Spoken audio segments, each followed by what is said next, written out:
जंहिंजे भरम छिनी वियो सनम, हो जंहिंजे भरम छिनी वियो सनम, ख़ुशीअ जी घड़ीअ न सिकियासे, वफ़ा मन करे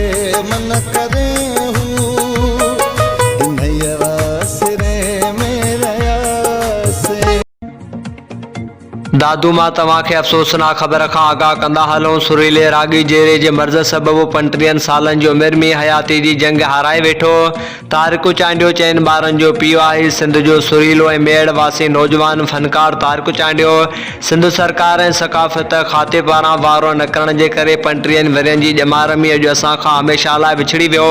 तारिक चांडियो जे फ़ौत थियण ते मेड़ शहर में सोग छायल आहे। तारिक चांडियो केतिरनि ई चैनलनि ते पंहिंजा गीत ॻाया ऐं महफ़िलुनि में भी गायो। साल बीमारी जे बिस्तरे ते रहण बावजूद सक़ाफ़त खाते का भी वार न कई, जंहिं करे मौत सां जंग कंदो रहियो। नेठि इहा जंग हाराए वेठो हिन फ़ानी दुनिया छॾे वियो। उन जे विछोड़े ते सिंध प्रेस क्लब मेड़ जे चेयरमैन MD मुनीर लाशारी साहब खान हालो ऐं सथ तरफ़ां वारसनि सां ॾुख जो इज़हार कयो। सुरीले फ़नकार तारिक चांडियो जी जनाज़े निमाज़ अॼु 5 बजे शहीद आशिक़ पार्क में अदा कई वेंदी।